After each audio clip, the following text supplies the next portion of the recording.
Setengah bulan Setengah bulan Bukan dengan ni. Bukan dengan kembar awak.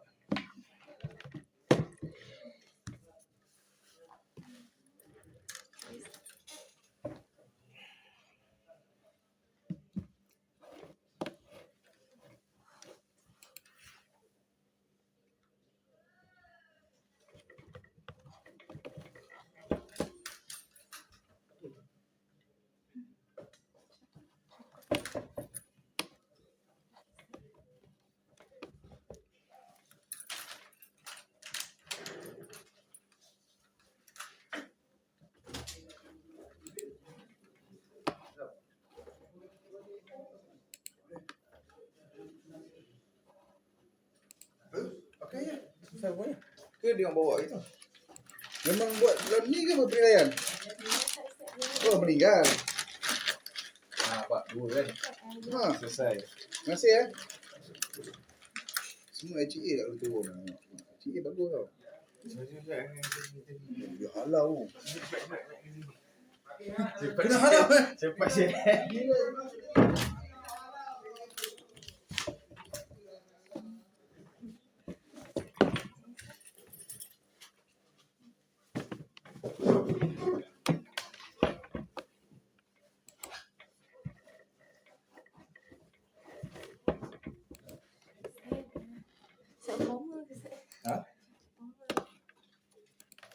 Sekali saya akan jawab hormat sebab awak nak tanya saya hormat atau hormat. Saya bilang. Kami daripada kumpulan 2 mana tajuk pembentangan tajuk projek akhir kami adalah pembangunan panduan skrip taklimat mentawai bagi pengurusan jemaah umrah sebelum berlepas. InsyaAllah kami akan tanya Ustaz, rasanya ada 25 soalan. Berdasarkan 3 objektif. Apa tadi tajuk? Tajuk pembangunan panduan skrip taklimat mentawai bagi pengurusan jemaah umrah sebelum berlepas. Okey. Jadi Ustaz, sebelum tu kami nak tanya tak Ustaz ceritakan sedikit sebanyak tentang Ustaz, pengalaman Ustaz selama Ustaz ambil ilmu mentawai. Bismillahirrahmanirrahim. Assalamualaikum warahmatullahi wabarakatuh. Rabbi shrah li sadri wa yassir li amri wahlul 'uqdatam min lisani yafqahu qawli. Allahumma shalli ala sayyidina Muhammad. Subhanaka la ilma lana illa ma 'allamtana innaka antal alimul hakim. Nama Muhammad Afif Afnan bin Muhammad Fadli. Apa lagi soalan ni? Saya telah berkhidmat sebagai mutawif sejak hujung 2013, awal 2014 lebih kurang, sehinggalah sekarang. Full time daripada 2014 sampai ke 2020 lebih kurang 2021 sebelum Covid, dan sekarang masih lagi berkhidmat sebagai mutawif tapi separuh masa, mungkin dalam 1 tahun 1 atau 2 kali setahun. Sekarang ni Ustaz, Ustaz berkhidmat di travel agency Andalusia ke? Okey. Sekarang saya masih lagi berkhidmat dengan travel agency Andalusia dan selaku freelance lah. Kita tak ada apa-apa ikatan kontrak dengan mana-mana travel ataupun itu lebih mudah untuk kita menyusun jadual bila kita istilah ada setia dengan satu agensi pelancongan. Ustaz, sebelum ni Ustaz pernah ke berkhidmat selain daripada travel Andalusia? Sebelum ni tak pernah. Untuk menjadi mutawif tak pernah berkhidmat dengan mana-mana travel. Tapi untuk menunaikan umrah selaku pegawai penilai pernah lah dengan travel lain, dengan Zayan Travel Tours. Pernah juga dengan Andalusia sebagai jemaah. Sebelum menjadi mutawif saya pernah menjadi jemaah Andalusia Travel Tours dulu. Barulah saya jadi mutawif Andalusia.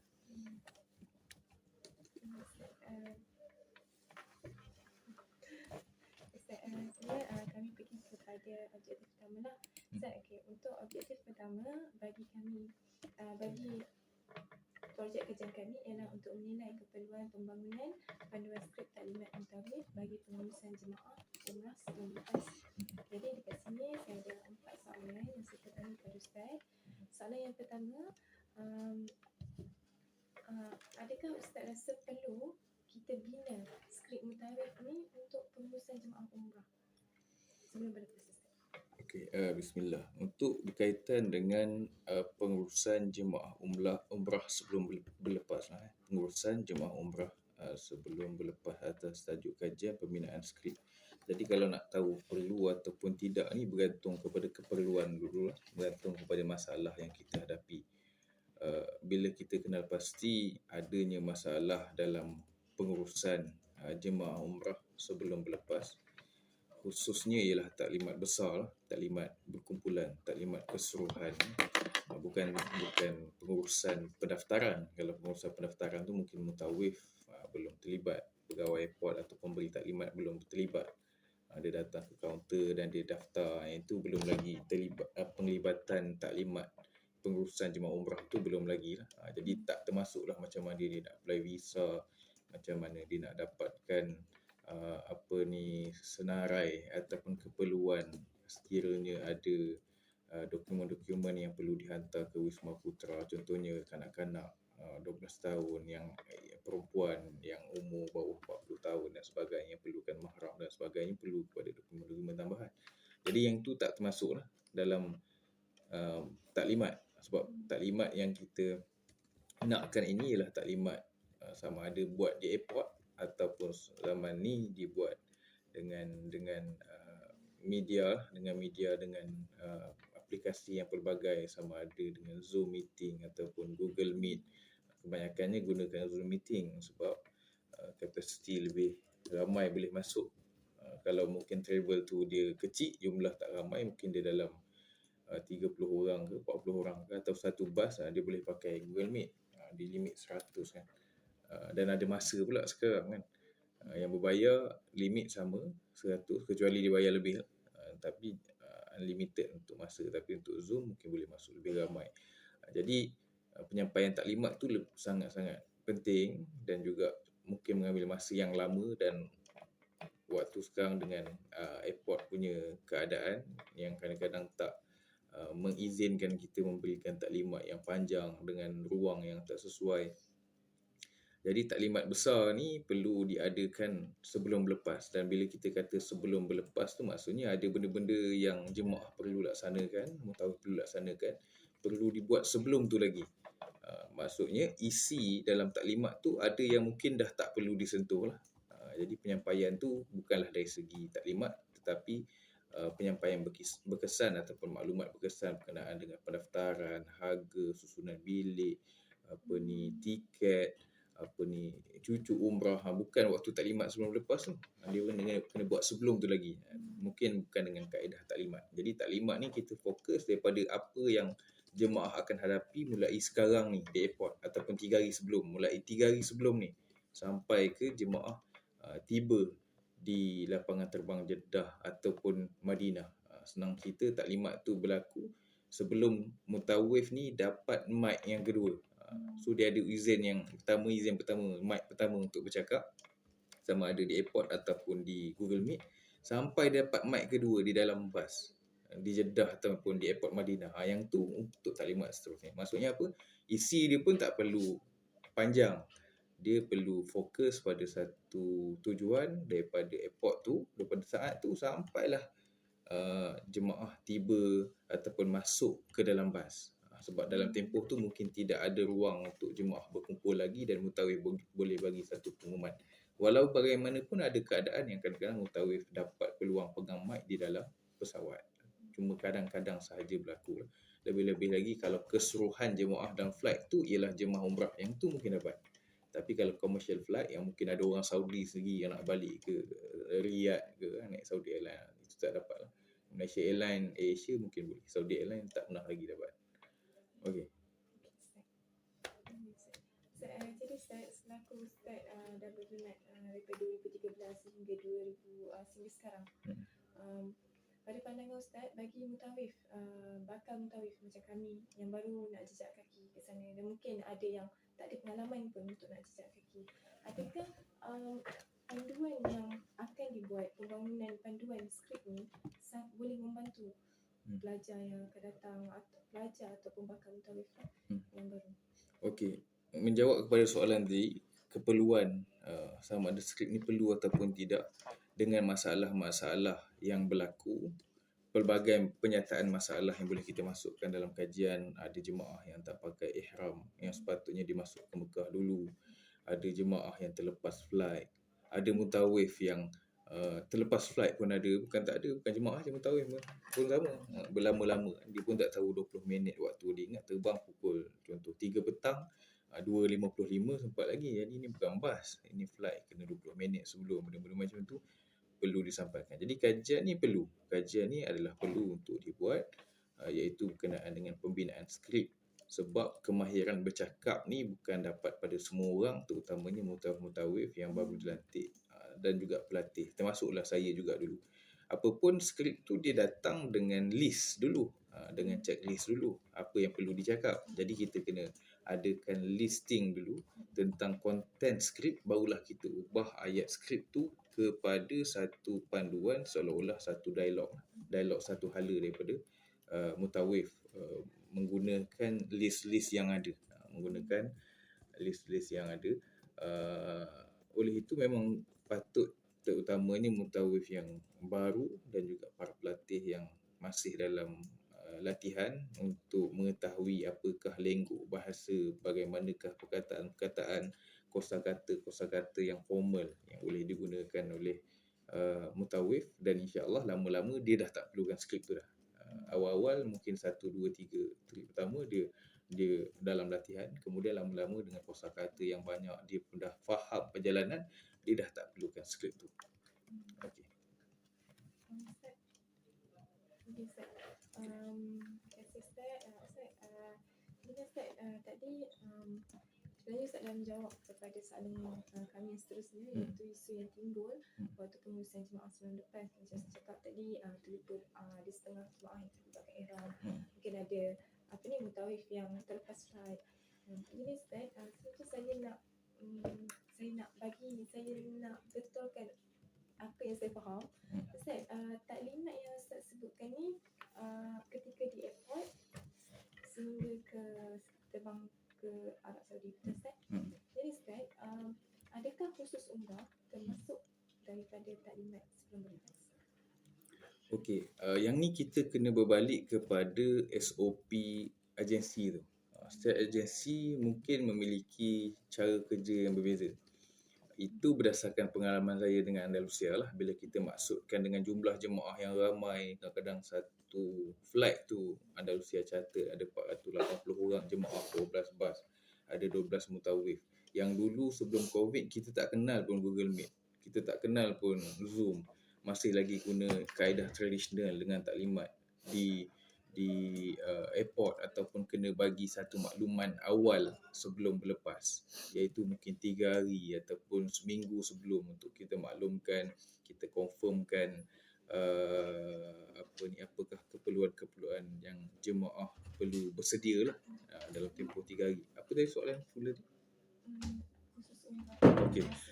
Jadi adakah taklimat tu boleh disampaikan waktu khusus umrah? Taklimat umum memang kita biasa selitkan. Taklimat umum kita biasa selitkan. Kalaulah SOP prosedur daripada agensi tu, memang itulah jemaah dia 30 orang. Dan dia nak buat satu taklimat private. Mutawif tu pun memang itulah jemaah dia. Contohlah agensi yang kecil-kecil.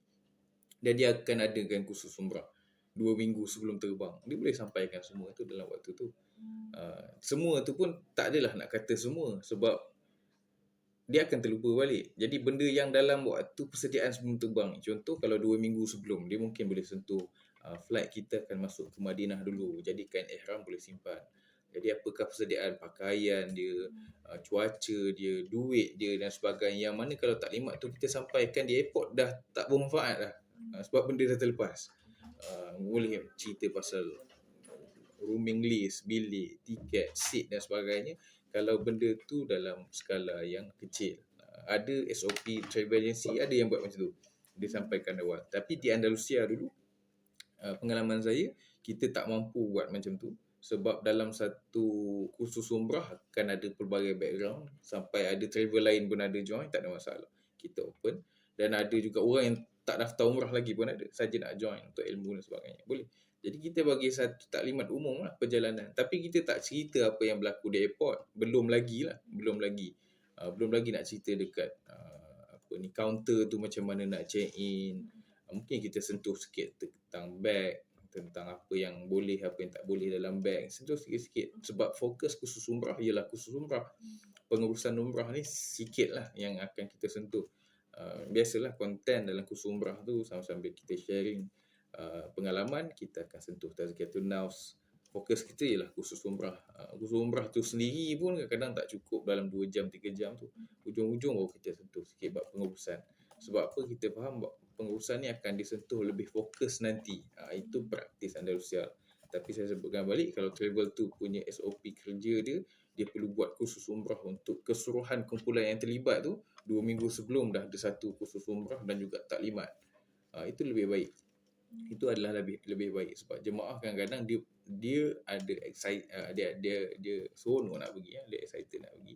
Jadi kadang-kadang mungkin dia tak dapat panduan awal. Panduan tu bukan datang daripada mutawif lah, dia dapat panduan. Ada template semua apa yang perlu dibuat tu. Memang kalau di agensi kita panggil file manager lah, pengurus file jemaah ni. Kalau 40 orang tu akan dibagi surat, akan confirmkan bilik. Dekat surat tu adalah apa yang do and don'ts, apa yang kena buat, apa tak boleh buat, bag, apa benda yang tak boleh ada dalam bag kan, ihram, susunan semua cerita. Itu maksud saya bergantung kepada SOP agensi tu. Kalau dia nak buat kaedah dengan dalam khusus umrah dengan jemaah yang berfokus, dia boleh teruskan khusus umrah. Jadi kebiasaan kalimat yang melalui atas talian ataupun di airport, biasanya kalau yang untuk di atas talian Ustaz, biasanya kalau beberapa pengalaman Ustaz, bila dilakukan 2 minggu sebelum, memang 2 minggu sebelum kita akan buat atas talian ke Ustaz? Pengalaman saya, sebabkan saya menjadi mutawif selepas COVID ni hanya 2 kali je pergi.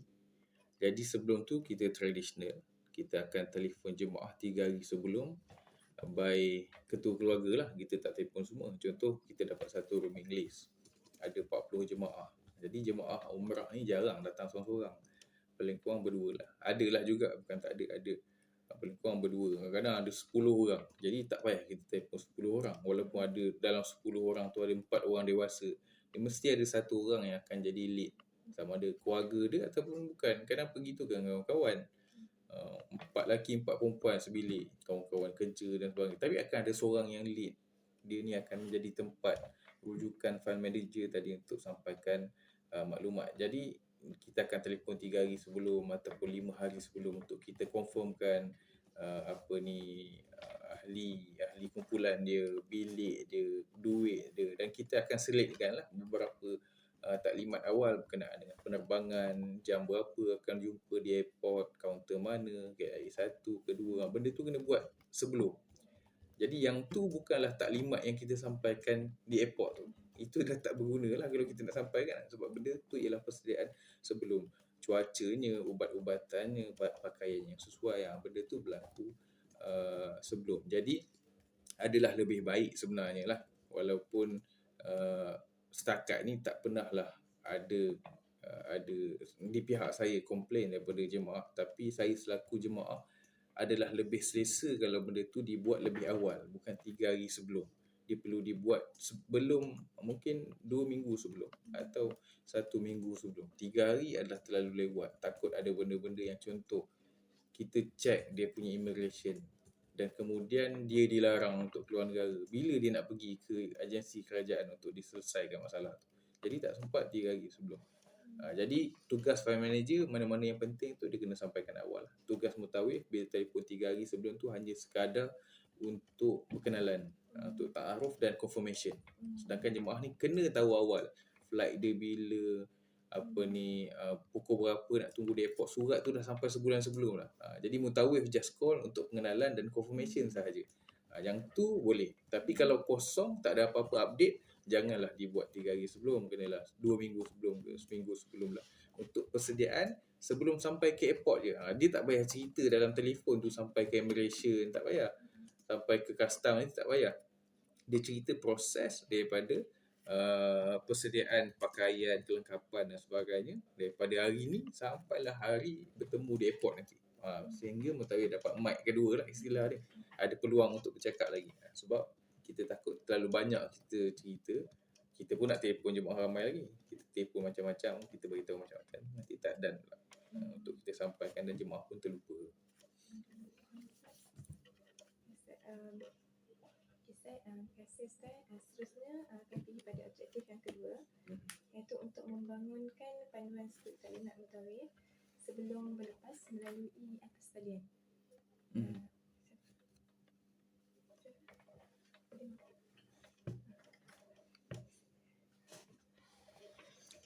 Ya, Fatimah. Sikit. Ada orang call.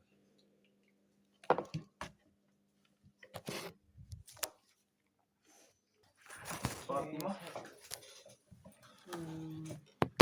Berkenaan pengurusan umrah atas talian sebelum berlepas. Pengurusan umrah atas talian. Pengurusan umrah ke pengurusan taklimat? Pengurusan taklimat saja. Jadi Ustaz, macam mana waktu tu saya tertanya-tanyalah macam mana Ustaz perkenalkan diri Ustaz sebagai seorang mutawif dan style Ustaz call jemaah tu. Okey, untuk atas talian ni kita nak tengok balik nanti kepada objektif kajian tu, dia jangan bercampur. Saya pun tak ingat apa objektif, sama ada call pun termasuk. Call sebelum ke ataupun benda tu digabungkan dalam taklimat atas talian. Okey, call tadi tu yang kalau Andalusia punya prosedur 3 hari sebelum call dan ada taklimat di airport, maksudnya kedua-dua tu digabungkan dalam atas talian. Macam tu lah lebih kurang. Dipecahkan yang atas talian 3 hari sebelum, yang di airport waktu hari penerbangan. Jadi kami ada 3 objektif. Objektif yang kedua atas talian, yang ketiga tu semasa penerbangan. Boleh ulang tak 3 objektif? Boleh Ustaz? Saya takut nanti bertindih dengan jawapan. Untuk objektif pertama, kita nak menilai keperluan pembangunan panduan skrip Keperluan. kalimat bagi pengurusan jemaah umrah sebelum berlepas. Okey, yang kedua ialah kita nak bangunkan panduan skrip kalimat bagi pengurusan jemaah umrah sebelum berlepas di atas talian. Okey. Yang ketiga, kita nak bangunkan panduan skrip kalimat juga sebelum lepas di KLIE. Okey. Kalau macam tu, untuk yang atas talian kita gabungkan phone call dengan atas talian. Phone call dengan atas talian dia boleh gabungkan. Okey, kita kecilkan skop tu supaya taklimat tu bukan satu taklimat ke atas 400 jemaah. Ke atas satu bas je. Contoh taklimat tu ke atas satu bas 40 jemaah. Jadi apa yang kita by call tu, kita boleh terus maklumkan di dalam taklimat online tu yang mungkin boleh diadakan seminggu sebelum. Okey. Jadi berbalik kepada soalan Fatimah tadi berkenaan dengan kaedah pengenalan diri tu, biasanya sesi tu telah pun diambil alih asalnya oleh file manager. Jadi saya sebutkan balik, benda ni subjektif. Pengurusan ni memang subjektif. Mana-mana travel akan berbeza. Jadi ini pengalaman dengan Andalusia. Jadi file manager ni, pengurus file ni yang memang daripada awal pendaftaran jemaah sampai ke hari nak terbang ni, dia lah yang uruskan. Kadang-kadang bertindih-tindih, hari Selasa ada penerbangan, hari Jumaat ada penerbangan, hari Ahad ada penerbangan. Jadi 1 minggu sampai 3 kumpulan dia kena uruskan. Sebulan berapa belas kumpulan. Jadi dia adalah orang yang sangat sibuk lah. Sebab dia berurusan dengan orang dalam tempoh yang lama. Mutawif bukan 12 hari.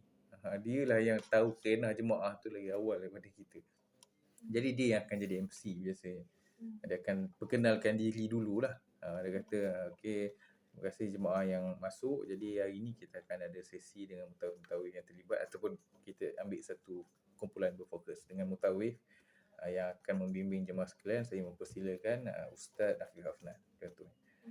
Jadi saya akan berkenal diri. Assalamualaikum warahmatullahi wabarakatuh. Kata-kata haluan kita lah, alhamdulillahirabbil wassalatu wassalamu ala asyrafil sampai habis. Jadi kita adalah lebih baiklah untuk kita tidak dia half formal. Dia bukan macam interview ni. Dia kena, apa khabar jemaah sekalian, sihat, Dah makan belum? Itu benda-benda yang boleh dimasukkan. Tapi tak semestinya masuk dalam skrip. Itu atas kreativiti dia lah. Tapi kalau kita nak sentuh sikit dalam skrip, okey, supaya mutawif ni terpandu. Rupanya dalam skrip ni boleh kita selitkan, dalam taklimat ni boleh kita selitkan humor sikit ataupun kemesraan dengan jemaah, bukan satu ayat buku. Apa khabar jemaah sekalian, sihat? Mungkin dia boleh cerita diri dia dulu, atau dia cerita keadaan dia dulu kan.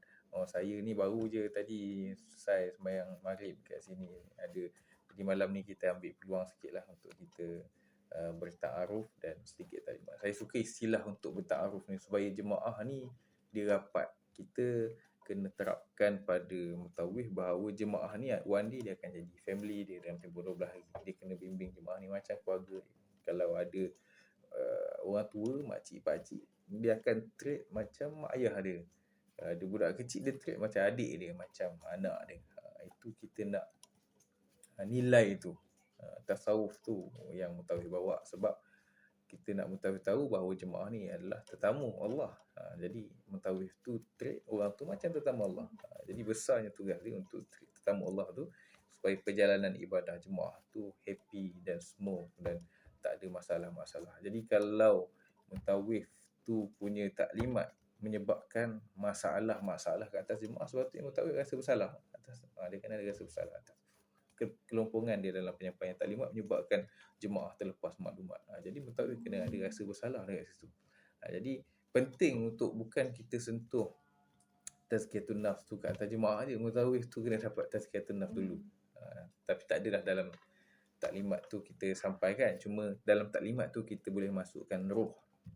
Contohnya dia boleh bahasakan diri sebagai Assalamualaikum, saya Afif Afnan. Dia tak bahasakan diri ustaz. Contoh macam supaya nampak dia rendah diri. Ada orang yang saya Ustaz Afif Afnan, panggil saya ustaz, tak panggil ustaz tak boleh. Tak boleh macam tu. Saya Afif Afnan, saya ni muda lagi, pangkat anak-anak makcik lagi, macam tu. Walau bagaimanapun saya akan diamanahkan sebagai mutawif ataupun pembimbing, ataupun bahasa kita ni sebagai khadam lah. Saya ni seperti khadam lah. Saya ni seperti khadam apa? Pelayan. Pelayan tetamu Allah. So awal-awal tu mutawif ni dia dah rendah diri dulu. Dia ada pro and cons. Kadang-kadang jemaah ambil kesempatan atas kebaikan mutawif tu. Bila dia tengok mutawif ni, dia memang dia tak panggil ustaz lah, lepas tu dia panggil nama. Ada keadaan macam tu, tapi minimal lah. Itu minimal. Kebanyakannya dengan kita rendahkan diri dulu dan kita letakkan diri kita sebagai orang yang akan berkhidmat dengan dia. Bukan semata-mata khidmat tu ialah khidmat bekerja. Khidmat tu maksudnya kita nak mudahkan urusan jemaah ni. Jemaah pun dia akan slow down. Benda tu sangat-sangat membantu jemaah untuk akan datang, dia mengikut apa yang kita arahkan. Dia akan merendahkan ego jemaah. Jadi dia tak demand macam-macam lah. Jadi first impression mutawif sangat penting. First impression untuk dia perkenalkan diri. Dia sepatutnya tak payah bagi tahu umur, sebab umur ni pun sepatutnya rahsia jugalah. Kecuali dia tanyalah private kan. Mungkin boleh cerita latar belakang akademik sikit. Mungkin boleh cerita pengalaman sikit. First impression, nama saya Afif, saya insya-Allah dimanahkan sebagai mutawif tuan-tuan haji hajah. Saya jarang pakai haji hajah. Saya suka istilah jemaah dan tetamu Allah dan tetamu Nabi. Saya jarang haji hajah. Untuk dalam formal jarang. Tapi untuk bercakap, haji sini, itu boleh. Tapi haji hajah saya tak berani. Bukan tak berani, tak selesa. Untuk saya punya pengucapan awam lah, tak selesa. Jadi saya akan sebut para tamu Allah, para tamu Nabi SAW, jemaah sekalian. InsyaAllah malam ni kita adakan sedikit taklimat berkenaan dengan prosedur dan juga SOP, persediaan, perancangan dan juga tindakan yang perlu kita buat dalam tempoh sebelum kita berlepas. Itu juga pengenalan tak perlu banyak sangat pun. Ini bukan sesi ceramah 2 jam. Taklimat ni kalau boleh maksimum 1 jam je lah. Jadi introduction tu mungkin boleh pendekkan supaya dia kenal kita, dia nampak muka kita. Kamera kena buka, jangan tak buka kamera. Kamera kena buka dan nampakkan kita. Dan kemudian selebih-lebih pengenalan tu kita boleh cerita nanti dalam bas. 12 hari tu sembang macam-macam. Tak payah sembang habiskan kat situ. Tak perlu dalam taklimat tu kita cerita dah benda-benda yang tak ada kena-mengena dalam panduan sebelum lepas. Yang lain boleh cerita dalam bas. Okey. Nak saya tanya lagi sebab majoriti file manager yang kerja. Tak apa, tanya je. Boleh. Okey, Ustaz. Saya Kalau ada benda yang boleh sentuh, kita sentuh. bagaimanakah cara memaklumkan tarikh jadual perjalanan kepada jemaah? Bagaimanakah cara maklumkan tarikh jadual perjalanan? Okey, macam kita sebutkan tadi, memang tugas file manager dia dah bagi tahu awal. Dia bagi tahu tu secara bertulis sebab itu adalah prosedur MOTAC. Itu adalah prosedur company sebagai orang yang meniaga apa-apa isu saman menyaman, ada black and white. Itu tugas dia. Tapi ada tak jemaah yang terlepas maklumat? Ada. So, selain confirmation, tugas kita time taklimat tu untuk kita ulang semula supaya jemaah yakin bahawa memang betul lah tu surat tu. Sebab kadang dia dapat surat, dia pun tak yakin. Betul Ustaz, terbang. Sebab kadang jemaah yang pergi 2-3 kali sebelum ni, walaupun dia dapat surat, itu bukan tarikh dia. Kadang kena delay. Jadi dia anggap tarikh tu adalah tarikh cadangan. Benda tu berlaku. Jadi pengalaman-pengalaman sebelum ni menyebabkan ni confirm ke ni tarikh ni, ada dapat tiket ke tak? Agensi pun macam-macam perangai. Kadang dia memang tak boleh nak terbangkan dengan jumlah yang sikit. Dia akan maklumkan pelbagai alasan. Benda tu dark side lah, istilah dia kan. Sisi gelap lah. Visa tak dapat lah dan sebagainya. Rupanya memang tarikh tu tak cukup. Dia nak anjakkan supaya dalam satu bas penuh 40 orang. Dan dia tak payah hire sampai 2 mutawif. Ada tour leader, ada mutawifah. Banyak kerja yang kena buat. Itu contoh yang berlaku lah. Tapi itu tak payah masuk dalam skrip kan. Cuma nak kata benda tu berlaku. Jadi dalam kita menyampaikan isi, kena semua yang file manager sebutkan tadi, yang Fatimah sebutkan tadi, kena ulang balik. Jadi saya confirmkan semua jemaah yang ada dalam ni, tarikh penerbangan kita ialah pada, contoh hari ni berapa bulan? Pada 24. Jadi kita pergi pada 30 Oktober. 30 Oktober 2023 pada hari Isnin depan, contoh. Jadi confirmkan jangan salah jadual. Jadi ada tak kat sini yang bukan dalam, kena ada dua hala. Boleh masuk dalam skrip tu. Kena ada dua hala. Maksudnya, tapi tak perlu letak jawapan lah. Ada tak kat sini yang bukan tarikh 30 Oktober 2023? Kalau ada boleh maklumkan. Okey, tak ada. Jadi saya yakinlah semua yang dalam ni adalah pada jadual yang sama. Jadi insya-Allah kita doa sama-sama semoga jadual kita ni tidak ada perubahan, iaitu pada 30 Oktober 2023 pada jam berapa? Pada jam 5 pagi. Contoh kan, pada jam 5 pagi. Jadi apa yang file manager buat sebelum ni, jadual penerbangan ke, saya tak tahulah. Soalan lepas ni mungkin pasal roaming list ke, pasal kelengkapan sebelum ke, ada ke tak. Tapi segala benda yang dokumen tu perlu diulang balik untuk confirmation. Dan isi taklimat tu tak semua orang baca. Kadang-kadang dapat tu pada ketua keluarga je, yang lain tak dapat. Datang 10 orang, surat dapat kat ketua keluarga, 9 orang lagi tak tahu. Sebab ketua keluarga ingat semua dapat. Okay, next. Bagaimanakah mutawif memastikan senarai dokumen dan kebenaran perjalanan jemaah yang cukup? Bagaimanakah mutawif memastikan dokumen dan kebenaran perjalanan jemaah umrah cukup? Okey, yang ni dulu tugasnya kepada mutawif lah, pengalaman saya. Memang kita kena key in IC jemaah satu persatu. Dan sekarang ni kita minta, memang dalam surat pun file manager tu dah masukkan supaya jemaah check sendiri. Tapi kalau kita nak check balik pun tak ada masalah. Cuma dulu punya SOP kerja saya, kami kena datang 3 hari ataupun 5 hari sebelum di Andalusia. Jadi semua dokumen tu kita check dulu, ada tak roaming list dia, list bilik, ada tak senarai tiket dia, pasport dia semua dah ada, visa ke tak. Dulu 3 hari sebelum semua kita check benda tu untuk double check file manager punya tugas. Tapi sekarang dah tak ada. Semua file manager dah check sendiri, termasuklah tadi dokumen-dokumen.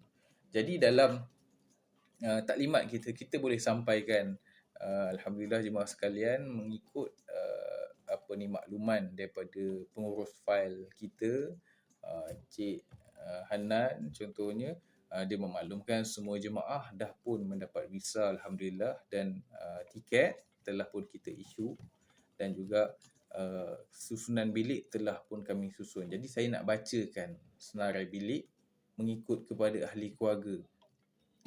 Saya harap ketua keluarga adalah panggillah seorang-seorang. Okey, Haji Afif. Haji Afif ada ke tak dalam ni? Ada. Haji, saya nak confirmkan Haji nanti pergi berenam betul?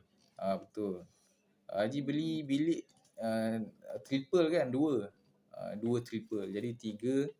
Jadi susunan bilik yang pertama semua jemaah perempuan nama sekian, A, B, C. Untuk bilik yang kedua lelaki triple juga nama sekian, A, B, C. So itu confirmation. Untuk grup kecil boleh lah kalau 20 orang, 40 orang. Kalau 300 orang mana nak tanya satu-satu. Jadi kita boleh confirmkan by itulah. Itu lebih selamat supaya tak ada isu akan datang. Kalau kita tak bacalah susunan bilik tu, rupanya bukanlah bilik yang dia minta. Tapi kita kena tahu bahawa susunan-susunan ni sepatutnya tugasan file manager tu.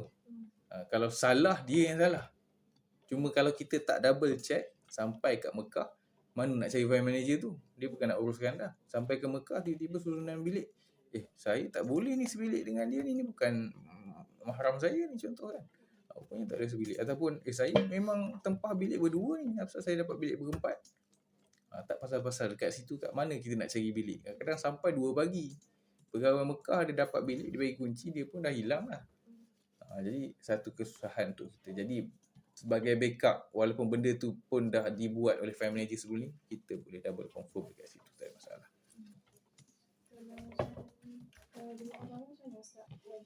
Kalau jemaah ramai, setakat ni memang atas trust atas kepercayaan yang kita letak pada file manager. Memang pengalaman saya dalam taklimat online tak banyak. Baru 2 kali yang saya sampaikan taklimat online, dan kita tak sentuh lah semua tu. Cuma kita mengharapkan file manager dah settlekan lah benda tu lebih awal. Setakat ni tak adalah isu berkenaan dengan susunan bilik dan sebagainya. Ini dulu awal-awal saya jadi mutawif tu, bila kita dah ada SOP kerja, file manager pun tahu bahagian dia, tanggungjawab dia, apa yang dia perlu buat. Jadi sebagai satu tim, kepercayaan antara satu sama lain, dan kita anggap begitu settle. Tapi untuk company besar, andai kata berlaku, dia akan ada backup plan. Contohlah berlaku memang dia bilik berdua, company kat sana kena cari bilik berdua, kena beli on the spot. Itu kerugian yang company tanggung. Kalau dia satu kerugian lah. Kalau company Andalusia dia catat satu hotel, dia tak adalah isu. Okay. Soalan seterusnya, bagaimanakah mutawif memaklumkan keperluan pakaian ihram yang perlu dibawa semasa penerbangan? Okey. Dia macam saya sebutkan, apa-apa pun sebelum buat skrip ni, buat checklist dulu. Tentang apa nak cakap. Checklist tu saya boleh share kan. Pakai checklist saya tu je. Ikut tu. Jadi kita confirmkan dulu penerbangan, kita bagi tahu sektor flight, yang tu kena ada pada awal. Okey, jemaah sekalian, saya confirmkan semua jemaah dalam ni 30 hari bulan Oktober 2023, penerbangan kita pada 5 pagi. Jadi saya minta semua jemaah, taklimat asal dia jangan ada interruption dulu. Sampaikan dulu semua. Kemudian baru kita tanya rooming list tadi, baru kita tanya benda-benda yang one by one. Cakap pada jemaah sebelum, okey jemaah, saya akan sampaikan satu taklimat, minta tolong bagi perhatian sebaiknya, dan kalau ada soalan tangguh dulu, dan untuk sesi selepas ni lah. Jadi minta tolong dengar baik-baik. Okey, bismillahirrahmanirrahim. Penerbangan kita ialah pada 30 Oktober 2023 pada jam 5 pagi contoh.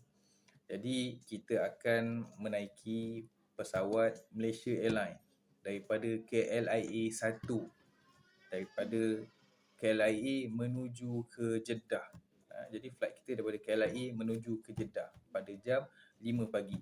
Jadi saya mohon semua jemaah yang ada pada hari ini untuk berada di KLIA 1, bukan KLIA 2, KLIA 1 pada selewat-lewatnya pada jam 1 pagi. Selewat-lewatnya pada jam 1 pagi. Jadi jemaah yang terlibat mohon untuk berada di KLIA 1 pada jam 1 pagi di tingkat 5 Balai Pelepasan. Minta jemaah untuk berkumpul di kawasan kaunter K. Kaunter K berapa saya akan maklumkan kemudian dalam grup WhatsApp. Contohnya macam tu. Jadi saya akan maklumkan kaunter K, contohnya kaunter K 10.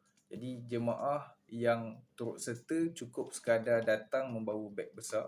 Wakil jemaah cukup sekadar datang membawa beg besar sahaja untuk dihantar ke kaunter, dan kami akan serahkan goodies bag dan juga kad metrik. Pasport dan juga boarding pass kita akan serahkan kemudian waktu taklimat berkumpulan di KLIA. Itu contohnya. Itu contohnya lah prosedur. Walau bagaimanapun, bergantung kepada keadaan semasa. Andai kata proses daftar masuk perlu dibuat secara individu, keseluruhan jemaah perlu berada di kaunter yang dinyatakan tadi, termasuk dengan bagasi lah. Jadi sampaikan dulu. Kita tak perlu sampaikan taklimat tu terlalu panjang, sebabnya proses untuk daripada berkumpul, pergi ke immigration, pergi ke kasta, pergi ke balai pelepasan dan sebagainya tu boleh kita cerita balik, tapi tak ada masalah, boleh kita sentuh. Kita sampaikan antara prosedur kita di KLIA nanti setelah jemaah semua mendaftar masuk, kita akan buat satu taklimat perkumpulan pada jam contoh 3 pagi. Pada jam 3 pagi untuk kita edarkan pasport dan boarding pass dan juga taklimat ringkas sebelum penerbangan. Jadi kalau kita tengok kepada penerbangan kita 5 pagi ini, kita akan tiba di Jeddah pada jam 11 pagi. Kita akan masuk ke Mekah dahulu. Maksudnya kita akan menunaikan ihram dahulu. Jadi saya minta untuk jemaah semua bersiap-siap dengan pakaian ihram di lapangan terbang KLIA dan laksanakan amalan-amalan sunat sebelum berihram di kediaman masing-masing. Bergantung, kalau rumah dia dekat, dia boleh laksanakan di rumah dia sekitar KL. Kalau dia jauh daripada Kedah ke, daripada Kelantan ke, yang mungkin dia bermalam di hotel ke, atau dia bermalam di rumah kenalan dia dekat KL, dia boleh buat di rumah kenalan dia. Tak perlu buat di rumah asal dia lah. Jadi di airport nanti kita akan menjalani beberapa proses. Antaranya kita akan melalui immigration. Jadi pastikan masing-masing untuk cek kebenaran keluar negara selepas ini dengan KIC. Nanti saya akan letakkan linknya di dalam grup WhatsApp. Masukkan macam dalam skrip. Jadi selepas kita lalu immigration pertama, di situ tidak terlalu ketat, masih lagi boleh ada air minuman dan sebagainya. Dan jemaah mohon untuk tidak terlepas menaiki pesawat di terminal satelit, iaitu daripada terminal utama kita akan menaiki kereta api ataupun bas ke terminal satelit. Gate berapa akan kita dapat waktu saya edarkan boarding pass nanti. Ini sekadar, kena ingat, ini sekadar peringatan awal. InsyaAllah kita akan ulang balik. Jadi kita akan menaiki pesawat pada jam 5 pagi dan biasanya kita perlu berada lebih awal lah, 1 jam sebelum, mungkin 4 pagi dah kena ada di gate. Disebabkan kita akan melalui solat subuh, saya galakkan jemaah siap-siap dengan wuduk sewaktu di KLIA lagi, jadi naik ke pesawat nanti untuk terus. Jadi saya nak sentuh sikit pasal solat di dalam pesawat, kaedah-kaedah solat di dalam pesawat. Itu boleh kalau kita nak masukkan. Tapi kalau tak nak masukkan pun tak ada masalah, kita boleh cerita terus sewaktu taklimat di airport. Kita boleh sentuh lagi. Jadi bila kita menaiki pesawat dan kita solat subuh, di dalam pesawat nanti akan ada 2 kali makan, yang mana makan yang kedua nanti adalah tanda untuk kita berniat ihram umrah. Jadi untuk jemaah, saya nak ajarkan niat bersyarat. Kena terus bagi tahu, takut tak sempat. Niat bersyarat untuk lelaki dan perempuan. Mana-mana lelaki ataupun perempuan khususnya yang berada dalam keadaan uzur syar'i, waktu di miqat nanti akan ada 2 niat bersyarat. 1 niat bersyarat bagi perempuan yang berada dalam uzur syar'i. Yang kedua ialah niat bersyarat untuk perempuan yang risau akan datangnya halangan ataupun uzur syar'i bila tiba di Mekah nanti. Ceritakan terus apakah niat dia dan sebagainya. Cukup sekadar niat, tak payah cerita tawaf pula. Sebab tawaf kita ada mic lain nanti untuk cerita rukun tawaf. Jadi saya ceritakan niat dulu dan amalan-amalan sunat dulu sebelum ihram, dan amalan talbiyah, hanya doa safar dan sebagainya. Sampailah kita tiba di Emirates Jeddah nanti. Di Emirates akan macam ni proses di Emirates Jeddah. Kemudian kita akan ambil bagasi, kemudian kita pergi ke bas. Cukup sekadar tu. Sampai ke bas nanti kita dah ada mic lain, kita akan cerita prosedur daripada bas pula. Jadi yang tu perlu kepada checklist lah. Satu persatu kena diterangkan dengan terperinci. Di immigration tu nak buat apa. Ini sekadar adalah lebih baik lah. Taklimat ni kita bagi macam taklimat di airport betul lah. Supaya bila orang baca kajian ni, dia bukan diguna pakai hanya kajian atas talian je. Kalau dia nak sampaikan taklimat di airport pun, dia boleh copy sebahagian daripada taklimat tersebut.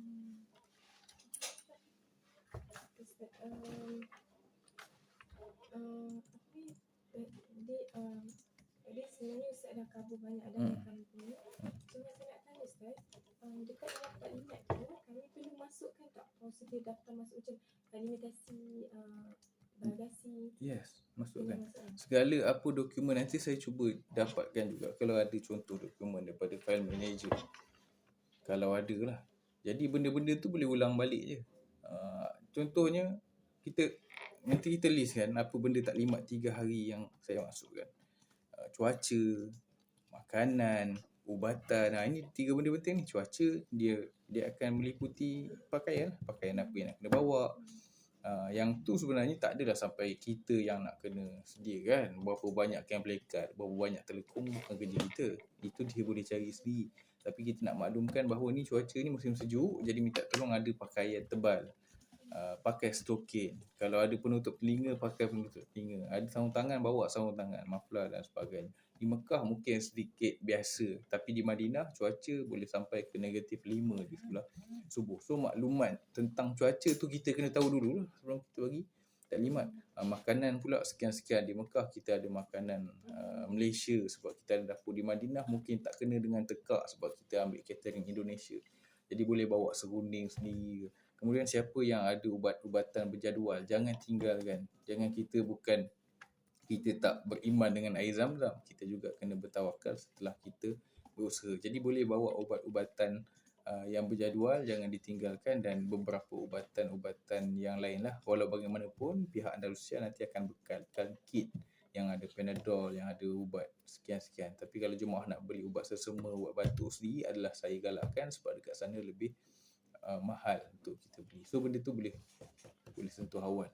Segala benda yang kita rasa keperluan, persediaan beg dia, jumlah berat beg, barang apa tak boleh dalam beg, pastikan kain ihram tu tidak di check in sekali. Tu kena masukkan sebab kita terus pegang je kepada satu contoh perjalanan masuk Mekah dulu. Tak payah ambil yang Madinah, ambil Mekah dulu sebab itu paling kompleks. Jadi pegang terus pada satu prosedur, grup masuk Mekah dulu. So kita buat taklimat yang masuk Mekah dulu. Waktu taklimat tu, saya agak lost sikit Ustaz.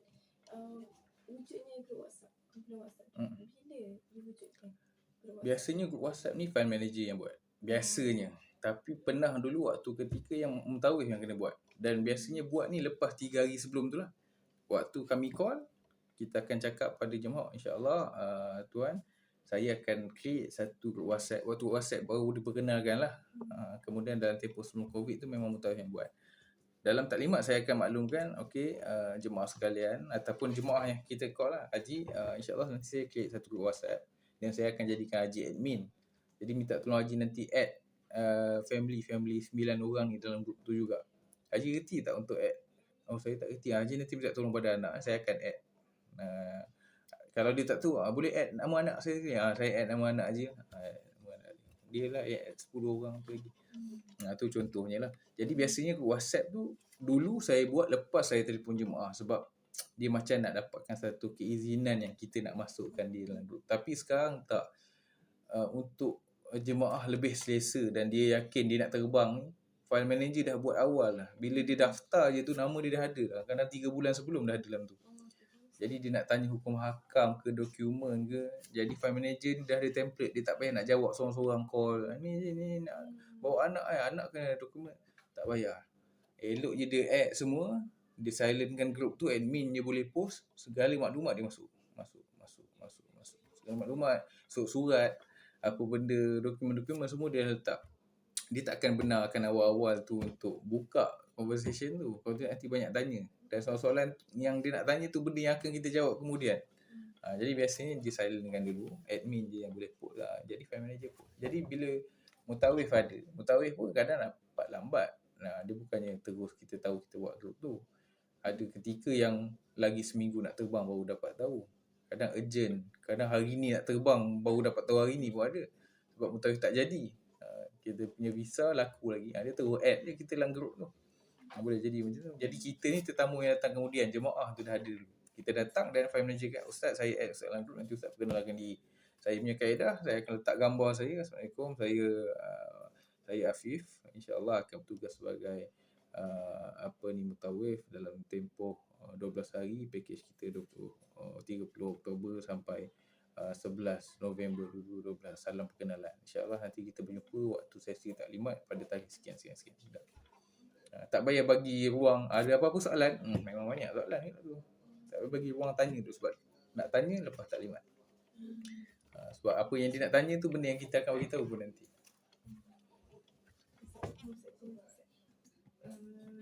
Jadi tadi Ustaz yang nombor 2, insyaAllah kita dah ikut checklist tu, Ustaz sebut tu. Saya semua dah terjawab. Yang ketiga, objektif yang ketiga, untuk objektif ketiga, kita nak bangunkan kalian straight di LAE. Yang tanya Ustaz, macam mana Ustaz buat semakan dokumen dan perjalanan di lapangan terbang? Okey, untuk perjalanan di lapangan terbang, saya nak kita kena faham dia ada dua. Satu, kita buat semakan checklist untuk semakan keperluan. Satu lagi ialah checklist untuk taklimat. Dia adalah dua benda yang berbeza. Ada benda yang tak perlu ada dalam taklimat pun, tapi perlu ada dalam checklist. Contohnya dokumen-dokumen asal tadi yang visa semua dah cukup ke? Roaming list dah betul ke? Nama dalam tiket Saudi Airlines, sebab Saudi Airlines dia strict sikit, satu huruf salah pun kena penalti kalau kita nak betulkan. Jadi nak kena key in betul-betul. Walaupun Muhammad, saya double M, dia letak 1M. Dia ada hak untuk tak bagi saya masuk. Dia kata nama lain. Jadi sampai ke tahap tu. Jadi kalau Saudi Airlines kena check. Itu saya makan dokumen yang tak ada dalam taklimat. Itu adalah saya makan dokumen. Kalau tengok pada kajian saya sebelum ni pun, saya makan di airport. Jemaah dah sampai, kat matrik dah bagi, goodies dah bagi ke, file untuk mutawif dah ada ke. Itu adalah checklist untuk kita semak sama ada benda tu dah ada ke belum. Benda tu tak perlu dimasukkan dalam taklimat. Taklimat punya checklist. Apa tadi soalan penuh dia?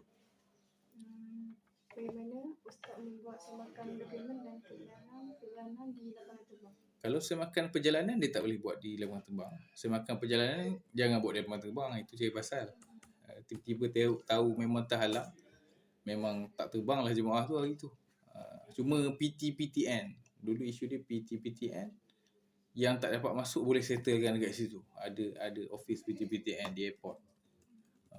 Tapi tak digalakkan lah. Sebab kadang jemaah lambat masuk, dia pun dah biasa travel. Tiba-tiba dia masuk ke immigration, dia tersangkut. Flight lagi 1 jam. Kadang urusan PTPTN tu ambil masa juga. Jadi kalau semakan kebenaran perjalanan oleh immigration, sebaik-baiknya seminggu sebelum lah. Biasanya file manager dah pesan awal lah tu. Cuma kita confirmkan balik untuk sama ada jemaah boleh terbang ke tak. Tapi untuk dokumen-dokumen tadi, saya makan dokumen untuk sekarang saya sebutkan sekali subjektif. Kena tahulah pengurusan ialah subjektif, boleh masuk dalam kajian. Bergantung kepada SOP kerja travel masing-masing. Cuma berdasarkan kepada pengalaman orang yang ditemu bual bahawa pengurusan dokumen dibuat oleh pengurus fail. Sekiranya agensi itu memiliki pengurus fail. Kadang-kadang staf dia itulah satu. Kongsi untuk macam-macam. Dan mutawif bertindak selaku tour leader. Jadi dia pun turut sama membantu dokumen-dokumen dah cukup. Dia kena datang office lah. Jadi semakan dokumen ialah semakan dokumen, dan taklimat ialah taklimat. Benda tu ada benda yang mungkin boleh kita sentuh dan ada benda yang tak perlu nak cerita dalam taklimat. Itu adalah SOP kerja untuk agensi. Sebelum tu Ustaz, Ustaz boleh tak bagi tahu apa senarai yang waktu kat KLIA yang kami perlu mentionkan? Okey, untuk di KLIA, kita kalau dulu tak ada taklimat online. Jadi benda ni memang kena sentuh semua. Kalau bagi kat saya 1 jam pun 1 jam tak bawa habis. Jadi kalau benda tu boleh dibuat atas talian, jadi dah jimatkan masa. Dan sebaiknya macam tu lah. Untuk dunia hari ni, untuk jimatkan masa tu penting sebab tak boleh nak berlama-lama di airport. Jemaah pun contoh kalau 480 orang jemaah. Bukan yang berkumpul dengan taklimat kita 480. 1000 lebih dengan ahli keluarga yang datang. Macam mana nak menjerit 1000 lebih tu? Jadi tak berkesan. Penyampaian tu tak berkesan. Kalau kumpulan kecil tak pula. Jadi kita dah cerita banyak benda dah dekat dalam online. Sampai di airport untuk kita ulang balik je.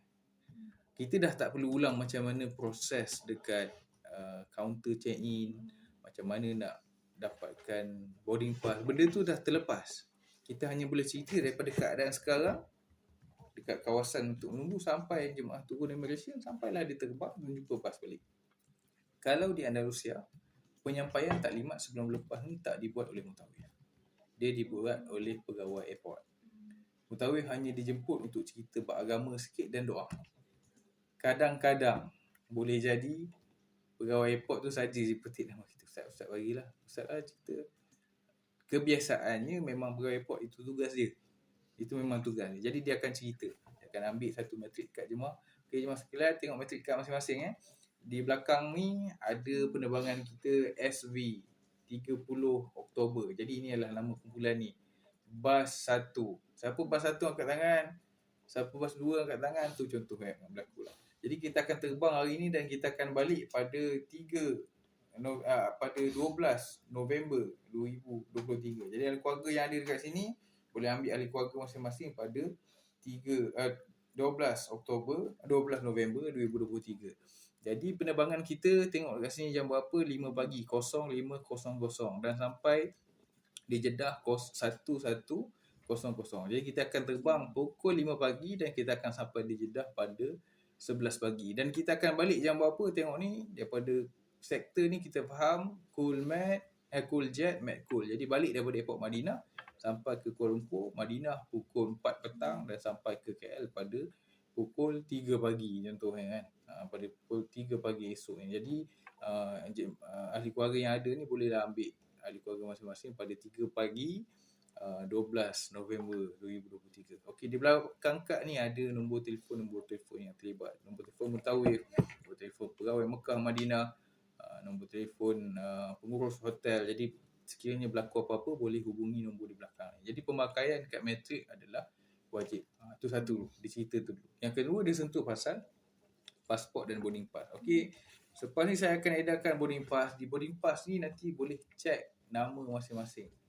Pastikan dapat boarding pass yang betul dan pasport yang betul. Ini in case kalau boarding pass tu ataupun check-in tu dibuat secara group. Kalau macam antum hari tu check-in personal, masing-masing dah pegang lah. Jadi boleh keluarkan boarding pass masing-masing. Okay, betul tak nama masing-masing, ada siapa yang ada salah nama dan sebagainya.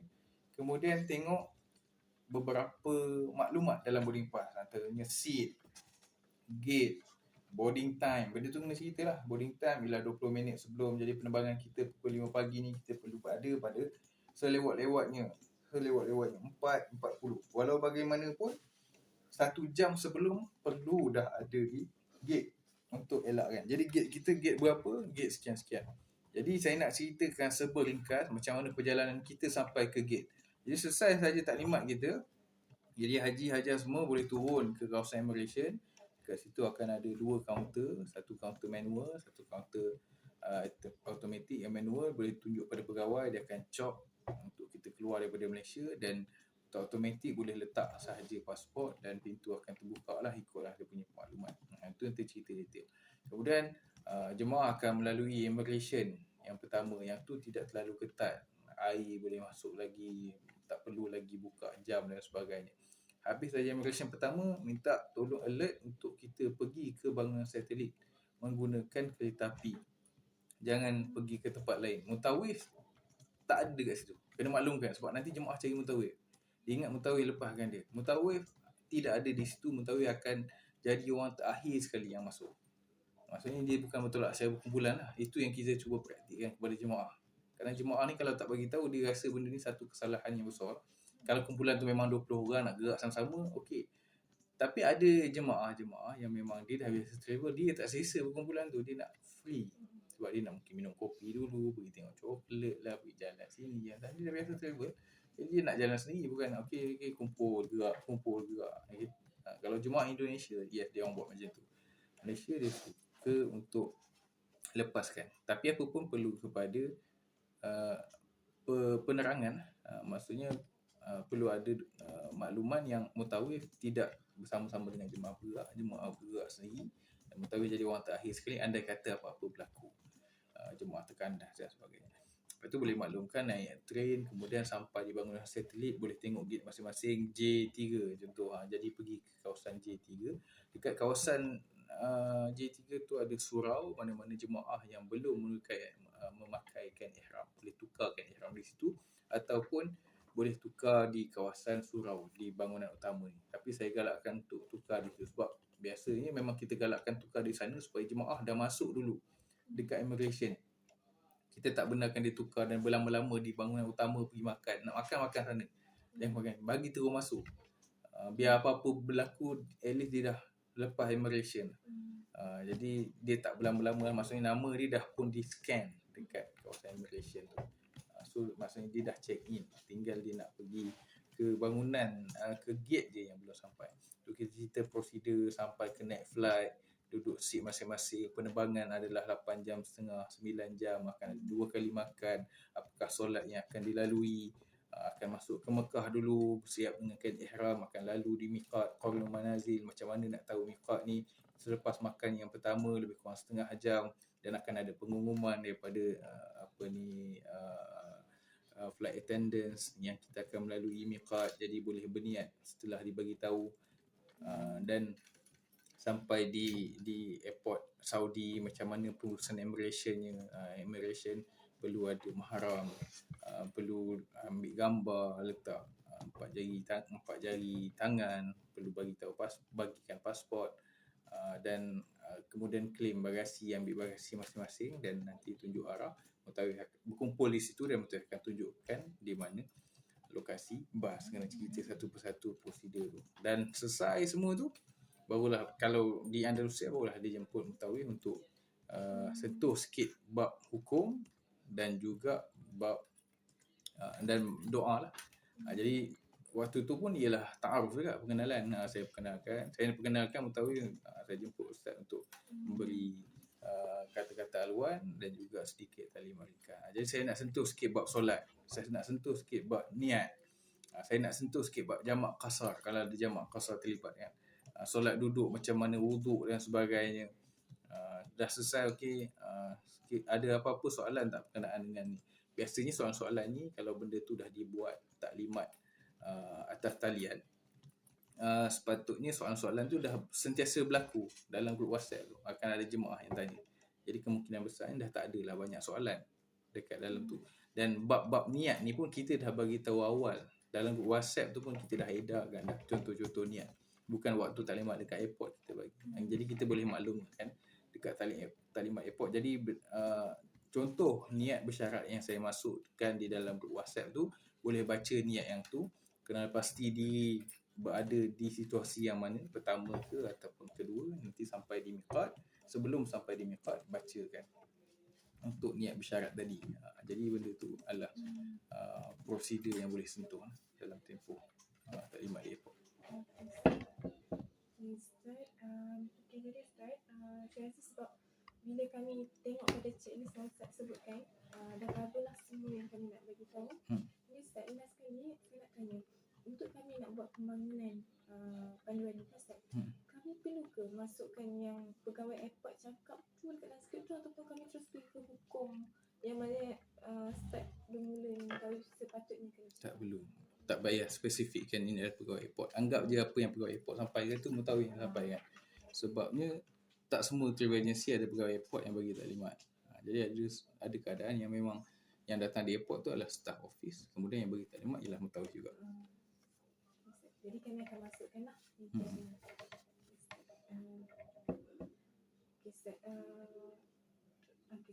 Sebelum saya nak habiskan, saya nak tanya tentang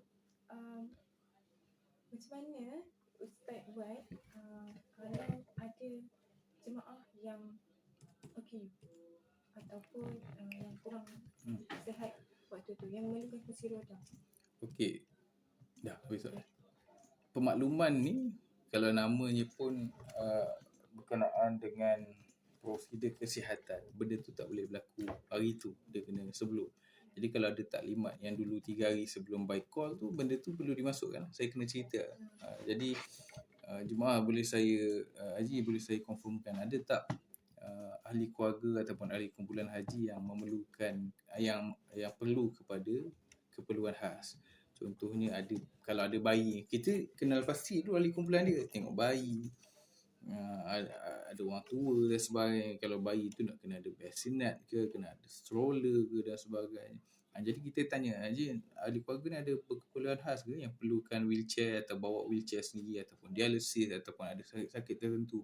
Jadi dia cerita, dan kita kena jadi pendengar yang baik lah untuk dengar. Dia akan cakap, oh ni makcik ni dia ada sesak nafas sikit ni, dia tak boleh jalan jauh. Yang ni dia pakai tongkat ni.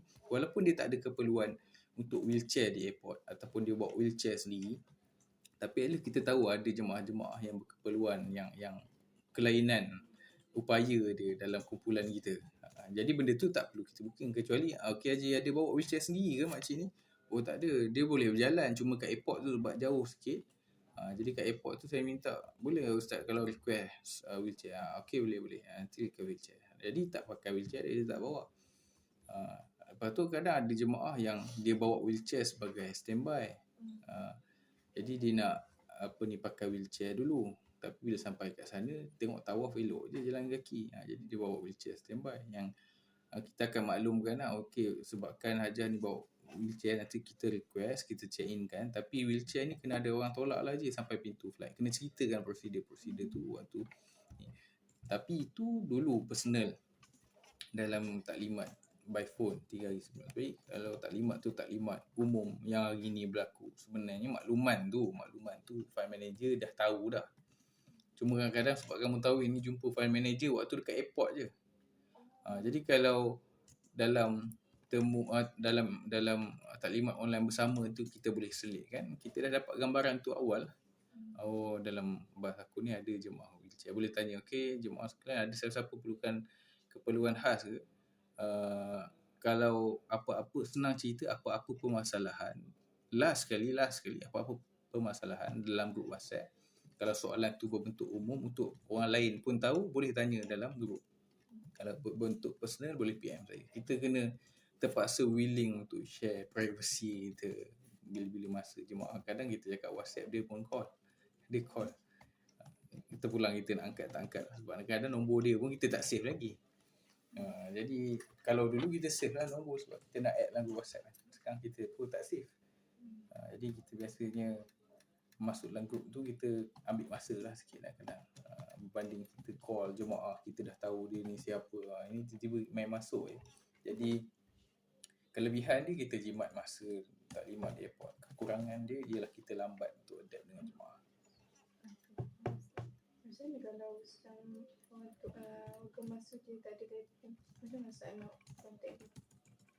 Orang kemas tak ada telefon hari ni. Kalau dulu pernah ada, anak ada uruskan, tapi hari ni dia macam agak mustahil sikit lah. Agak makcik 70 tahun tu lagi banyak WhatsApp lagi. Kalau hari ni kalau warga emas tu tak ada telefon, at least ketua keluarga dia ada. Kita pegang ketua keluarga je. Yang lain tu bukanlah untuk kita senangkan diri, tapi itulah kaedah untuk kita berehat sikit.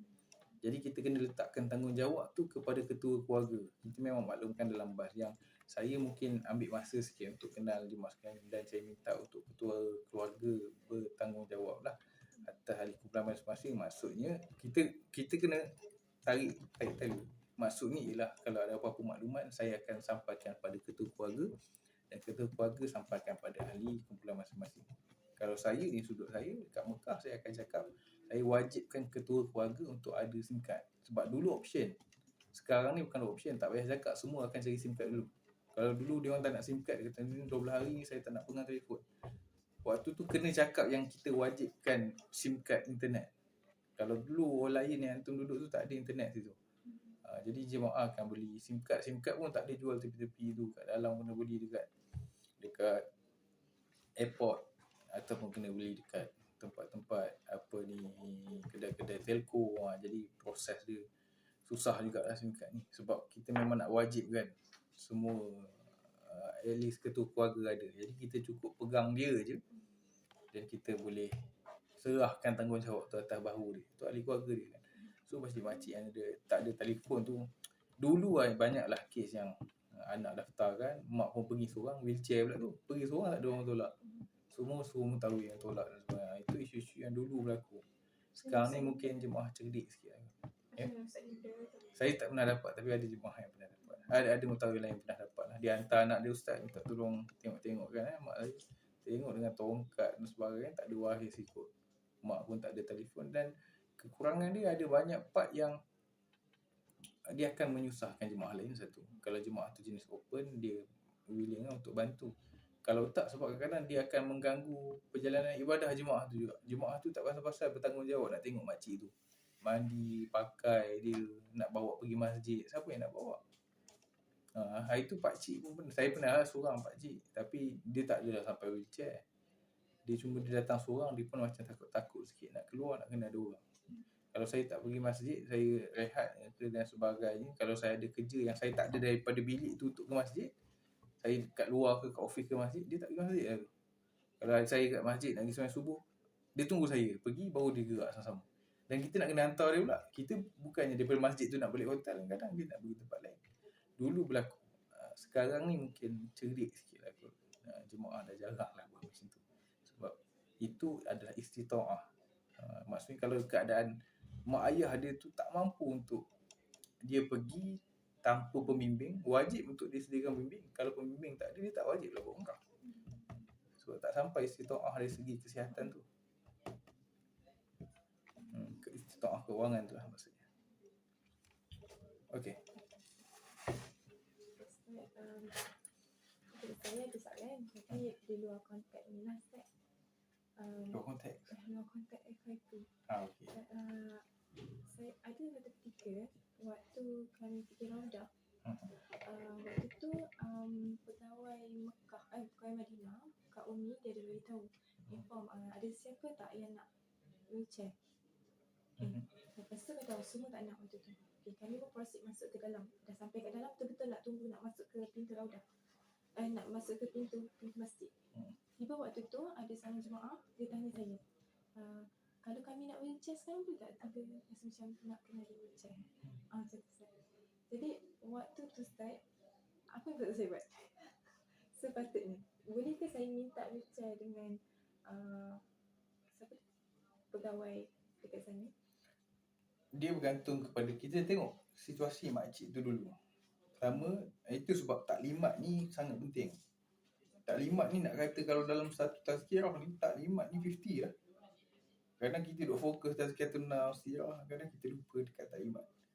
Termasuklah dengan wheelchair tu. Dalam taklimat pengurusan ke Raudah, sekecil-kecil benda ni Raudah, kena cerita berapa kilometer nak jalan, berapa meter nak jalan, supaya makcik tu nampak. Oh, kita nak jalan 1 km ulang alik. Kalau duduk dekat apa hotel tu? Oh, Hayat Plaza dekat. Hayat Plaza depan tu je kan. Contoh kan, kalau duduk kat bahagian belakang Nozul, Royal ini, rasanya pergi balik tu adalah 1.2 km ada kot. Kalau dia berjalan kaki, kadang kasut dia pun tak sesuai, pakai selipar makcik tu kan.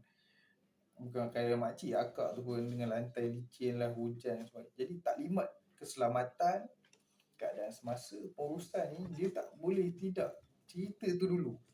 Kadang-kadang kita lupa. Kita beritahu prosedurnya, berapa lama nak tunggu tu, sampai jam berapa, kadang tak maklumkan. Jadi kena maklumkan lah. Kita akan bertolak sekarang 7.30, kita akan jalan kaki lebih kurang 700 meter ke pintu Raudah. Kemudian kita akan ambil masa berdiri, kita akan cek satu persatu, beratur dalam tempoh yang lama. Kemudian kita akan masuk pintu ni, kita akan tunggu sini, kita akan buat khalaqah 1-2 jam, kemudian baru ada peluang masuk. Kalau dulu lah, sekarang ni mungkin boleh turun jalan kan. Daripada pagi tu, Zohor baru balik. Kadang jemaah tak tahu pun Zohor balik. Sampai lembik dah makcik tu duduk dalam tu, dengan tak ada makan. Jadi kalau kita maklumkan awal, sebelum tu dia lambat. Jadi dia tak ada, kena makan ni sebab lama ni. Atau bawa bekalan. Dia pun tak tahu maklumat. Sampai lapar terus. Duduk dalam tu sampai ke Zohor tu. Kalau dulu. Jadi ini adalah taklimat-taklimat yang kadang-kadang mutawif dianggap ringan. Dianggap ringan. Padahal benda tu impak dia besar. Penting untuk kita bagi gambaran keseluruhan perjalanan berjemaah. Jangan waktu tu cerita. Dah tak berguna dah. Kalau dah sampai kat pintu Raudah, kita akan duduk sini sampai Zohor. Dah tak berguna dah benda tu. Tak payah bagi tahu pun tak apa. Benda tu kena beritahu malam tadi. So dia akan ambil, kena sarapan ni. Sebab jemaah ni dia orang yang tak biasa. Dia pun mungkin berlama-lama subuh tadi. Jadi dia takut jemaah kita beritahu pukul 7 berkumpul. Dia pun takut terlepas ni 6.50 dia dah ada kat situ. Tiba-tiba elok pula ada jemaah 3-4 orang, 7.30 baru ada. Kalau dia pergi makan tadi pun sempat. Itu sebab kadang saya sebutkan orang yang bertangguh ni, orang yang lewat ni pencuri masa. Sebab ada orang yang terzalimi kat sini. Dia punya nak jaga masa, dia tak makan. 4 orang lagi ni dia duduk lambat datang pergi makan, lebih ke hulu, ke hilir. Kalau dia tahu, dia pergi makan dulu. Ini contoh. Jadi kalau kita dah bagi tahu awal yang kita akan duduk lama, dia akan pergi makan dulu. Dia makan dulu dengan standby, dia pun tak berlama-lama di masjid. Jadi maklumat ni bukan bagi tahu pagi tu, malam tadi dah bagi tahu. Kita bagi tahu siap-siap, jangan berlama-lama di dalam masjid. Cakap habis saja bagi salam, terus balik ke hotel makan. Cakap sampai ke tahap tu. Senang cerita, hidup dia tu kita yang atur. Sampai ke tahap hidup dia tu kita yang atur. Untuk wheelchair tadi, kalau situasi makcik tu memang dia dah jenis, kita pun tahu dia pun pakai tongkat. Tak payah tanya dia, kita yang offer. Makcik kena naik wheelchair. Biasa kalau lelaki saya yang tolak. Sebab saya suka tolak jemaah pergi Raudah ni sebab saya dapat masuk dulu. Jadi kalau wheelchair tu macam tu lah biasanya. Tapi keadaan yang waktu tu, kita pun kena, kalau kita ada keupayaan untuk patah balik ambil, silakan lah. Tapi sebenarnya wheelchair ni, dia kalau Andalusia punya prosedur, dia bukan benda yang boleh saja-saja bagi. Dia ada deposit. Dan dia pegang benda tu sebagai amanah, andai kata hilang dan sebagainya. Dan sebaiknya pun makcik tu pun ada waris yang tolak. Jadi benda tu kena maklumkan awal. Mutawif kena tahu awal. Bukan pegawai Madinah. Pegawai Madinah kat Umi tu hanya confirmation kan. Kalau atas tolak ansur dia, tak apa, bagilah makcik ni wheelchair. Sepatutnya posisi kan deposit. Dia boleh bagi wheelchair. Tapi untuk kita lebih selamat, kalau tak adalah makcik tu sampai tahap emergency, kita dah pesan awal, perjalanan jauh, siapa nak wheelchair, pakai wheelchair. Dah sampai sana tiba-tiba tak ada wheelchair, maka tak ada wheelchair. Makcik tu kena hadap. Tapi at least kita dah maklumkan memang berjalan jauh. Kecuali lah kita tak cakap apa, kita diam, kita pun tak tanya wheelchair dan sebagainya. Tiba-tiba makcik tu cakap nak wheelchair. Yang tu salah tu dekat kita. So untuk elakkan apa-apa kesalahan pada kita, taklimat ni apa-apa saja problem. Taklimat ni number one. Supaya apa-apa terjadi dia tak cari kita balik. Saya suka taklimat WhatsApp ni sebab benda tu documented. Kalau taklimat mulut, boleh jadi lupa dan dia mungkin cakap, ya ustaz ada cakap ke? Documented. Maksudnya ada black white. Apa-apa dia boleh baca balik dan berulang-ulang. Tengok ni pukul ni. Dia makan dulu. Tengok ustaz cakap tak boleh berlama-lama di masjid. Habis dia bagi salam, zikir, baca Quran sikit ke, terus balik makan. Ataupun siapa yang tak sembahyang tu makan dulu. Ataupun siapa yang contoh kita ada program malam ke kan, ustaz kata sebelum maghrib makan dulu baru pergi sembahyang maghrib. Mana tu? Yang contoh program nak ni lah, program nak pergi ke Mekah kan, daripada Madinah. Makan dulu lunch, baru sembahyang dekat masjid. Sembahyang jamak Zuhur dan Asar. Solat sunat ihram terus. Balik tak payah makan dah lepas Zuhur. Terus naik bilik tukar ihram, terus wudu kat bawah. Kalau kita tak bagi tahu, dia lepas dia sembahyang Zuhur baru nak pergi ziarah Nabi. Lepas tu baru nak pergi makan. Lepas tu baru nak naik bilik. Dia pula bawa anak 3 orang lelaki, baru nak pakai kat ihram. Betul lah pukul 2, 3.30 tak turun. Salah tu, walaupun salah kat abang tu, kita dah salah tak bagi panduan. Kita kena anggap jemaah ni zero dari segi pengurusan. Sebab kita yang tahu apa yang kita hadapi. Bagi jemaah tu, dua, tak adalah pukul 2 ni, pukul 3 baru bertolak ni. Kita memang setting pukul 2. Bagi dia, ni Melayu ni, pukul 3 baru bertolak ni, ikut dia. Dia turun kan, dia sengih-sengih dia minta maaf, tak ada apa. Akan ada jemaah yang pukul 2 dah ada, akan ada jemaah 3.30. Jadi kita dah menzalimi yang pukul 2 dah ada.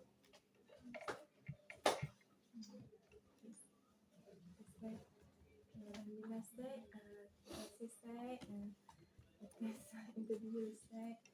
Alhamdulillah semua soalan terjawab. Malah kami dapat lebih lagi. InsyaAllah nanti kami akan sediakan checklist Ustaz dan kami akan rujuk semula pada Ustaz. Jadi cadangan saya, checklist yang awak dapat tu nanti, checklist saya tu atau apa-apa checklist yang awak dapat, awak type je dulu bahasa. Nanti waktu sesi projek akhir, nanti saya baca balik mana yang saya boleh tambah. Type je dulu, tak payah fikir salah. Type ikut kepada mungkin apa yang saya sampaikan tadi.